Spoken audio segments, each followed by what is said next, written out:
കേരളത്തിന്റെ കൃഷിമന്ത്രി പി പ്രസാദിന്റെ വസതിയിൽ നടത്തിയ പുഷ്പകൃഷിയുടെ വിളവെടുപ്പ് നടന്നു. പൂപ്പൊലി 2024 എന്ന പേരിലാണ് പരിപാടികൾ സംഘടിപ്പിച്ചത്. കൃഷിമന്ത്രി പി പ്രസാദിന്റെ പുരയിടത്തിൽ നടത്തിയ പുഷ്പകൃഷിയുടെ വിളവെടുപ്പ് നടത്തി. മന്ത്രിയുടെ വസതിക്ക് സമീപമുള്ള മുതിർന്ന അംഗങ്ങളായ ജാനകി, പത്മാഷി എന്നിവർ ചേർന്നാണ് വിളവെടുപ്പ് ഉദ്ഘാടനം നടത്തിയത്. ഏകദേശം 30 സെന്റിൽ മഞ്ഞ, വെള്ള, ഓറഞ്ച് നിറങ്ങളിൽ 3000-ഓളം ബന്ധിച്ചെടികളാണ് കൃഷി ചെയ്തിരുന്നത്.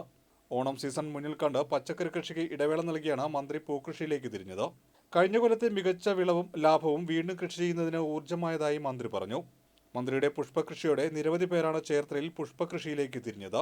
ഉദ്ഘാടന ചടങ്ങിൽ ജില്ലാ panchayat vice president NS Shivaprasad, Pattanakkad block panchayat president Geetha Shaji, Cherthala municipal chairperson Shirley Bhargavan, ഗ്രാമപഞ്ചായത്ത് പ്രസിഡന്റുമാരായ Swapna Shabu, G Sasikala, Omana Banerjee, TS Jasmine, municipal vice chairman TS Ajayakumar എന്നിവർ പങ്കെടുത്തു.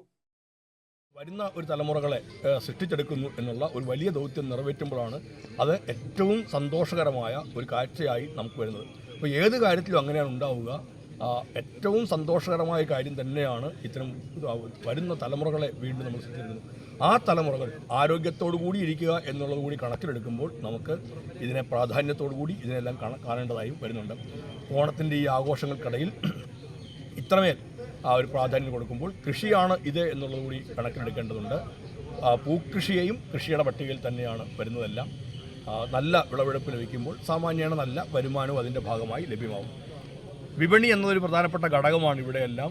ഈ പൂക്കൾ വിറ്റഴിക്കുന്നതിന് കർഷകർക്കെല്ലാം സഹായങ്ങൾ ചെയ്തുകൊണ്ട് തദ്ദേശ സ്വയംഭരണ സ്ഥാപനങ്ങൾ, വകുപ്പുകൾ എന്നിവരെല്ലാം സഹായവും സഹകരണവും ഈ കാലഘട്ടങ്ങളിൽ അത്യന്താപേക്ഷിതമാണ്.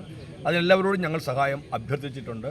എവിടെയെങ്കിലും അതിന് ബുദ്ധിമുട്ടുണ്ടാകുന്ന ഇടങ്ങളിൽ അതൊക്കെ പ്രത്യേകമായി ഒരു സഹായവും സഹകരണവും അക്കാര്യത്തിൽ ഉറപ്പാക്കിയാൽ ഉണ്ടാവും. നമ്മുടെ നാട്ടിൽ ഉൽപ്പാദിപ്പിക്കുന്ന പൂക്കൾ കൊണ്ട് നമുക്ക് ഓണത്തെ അങ്ങേയറ്റം കളർഫുള്ളാക്കാം എന്ന് പറയുന്നത് ഒരു പ്രധാനപ്പെട്ട കാര്യമായി കണക്കാക്കണം. വർണ്ണാഭമായ ഓണം തീർക്കാൻ നമ്മുടെ നാട്ടിൽ തന്നെ വിളയിച്ചെടുക്കുന്ന ഈ പൂക്കൾ ഉപയോഗിക്കാൻ കഴിഞ്ഞാൽ നമ്മുടെ കർഷകർക്ക് അതേറെ പ്രയോജനകരമായ ഒരു കാര്യമായി തീരും. വിഷരഹിതമായിട്ട് ഉൽപ്പാദിപ്പിക്കുന്നു എന്നുള്ളത് കൊണ്ട് ഇതൊക്കെ പറിച്ചെടുക്കുമ്പോഴൊക്കെ കൈകൾ കൊണ്ട് തന്നെ പറിച്ചെടുക്കുമ്പോഴൊന്നും നമ്മുടെ കയ്യിലേക്കോ ഒന്നും അല്പം പോലും വിഷം കയറുകയില്ല എന്നുകൂടി മനസ്സിലാക്കേണ്ടതുണ്ട്. ഈ പൂക്കളൊക്കെ ഉപയോഗിക്കുന്ന അവസരത്തിൽ ഒരു തരത്തിലും ഒരാൾക്കും ഒരു പ്രശ്നം ഉണ്ടല്ലോ. ഒന്ന് മണപ്പിച്ച് നോക്കിയാലും ഒന്നും ഒരു പ്രശ്നവും ഉണ്ടാവുകയില്ല. കയ്യിലൊന്നും എടുത്ത് വെച്ചു. കാരണം ഇതിനകത്ത് നമ്മൾ വേറെ ഒരു തരത്തിലുള്ള പെസ്റ്റിസൈഡ്സ്, കീടനാശിനികളും മറ്റും ഒന്നും ഉപയോഗിച്ചിട്ടേ അല്ല ഇതെല്ലാം ആക്കുന്നത്. അതുകൊണ്ട് തന്നെ മഴയൊക്കെ ഒരുപാട് നിൽക്കുമ്പോഴേക്കും വെള്ളമൊക്കെ നിൽക്കുമ്പോൾ ചിലതൊക്കെ ഒന്ന് അഴുകുന്ന തരത്തിലേക്കൊക്കെ എത്തുന്നുണ്ട്. അതിൻ്റെ അർത്ഥം നമുക്ക് വിഷരഹിതമായി ഇത് ഉൽപ്പാദിപ്പിച്ചു എന്നുള്ളതാണ്. ഭക്ഷണം കഴിക്കുന്നില്ലല്ലോ, പിന്നെന്താണ് വിഷത്തിൻ്റെ പ്രശ്നമെന്ന് ചോദിക്കുന്നവരുണ്ടാകാം. പക്ഷേ നമ്മൾ കൈകാര്യം ചെയ്യുന്നു എന്നുള്ളിടത്തും വിഷം ഉണ്ടാവാൻ പാടില്ല എന്നുള്ളതുകൊണ്ട് വിഷരഹിതമായിട്ടാണ് ഈ പൂക്കൾ ഉൽപ്പാദിപ്പിച്ചിരിക്കുന്നത് എന്നുള്ള പ്രത്യേകതയുണ്ട്. ഇത് ഞാൻ മാത്രമല്ല, എല്ലാവരും ചെയ്യുന്ന കാര്യം ഇങ്ങനെ തന്നെയാണ്. അതുകൊണ്ട് നമ്മുടെ നാട്ടിൽ ഉൽപ്പാദിപ്പിക്കുന്ന പൂക്കൾ നമ്മൾ വാങ്ങിച്ച് നമ്മുടെ ഓണം വർണ്ണാഭമാക്കാൻ സഹായിക്കുകയും സഹകരിക്കുകയും ചെയ്യേണ്ടത് ഈ മേഖലയുമായി ബന്ധപ്പെട്ട് നിൽക്കുന്ന കർഷകർക്ക് അത്യന്താപേക്ഷിതമാണ്. അക്കാര്യത്തിൽ കൂടി എല്ലാവരുടെയും ശ്രദ്ധയുണ്ടാവണമെന്ന് വിനയപൂർവ്വം അഭ്യർത്ഥിക്കുന്നു.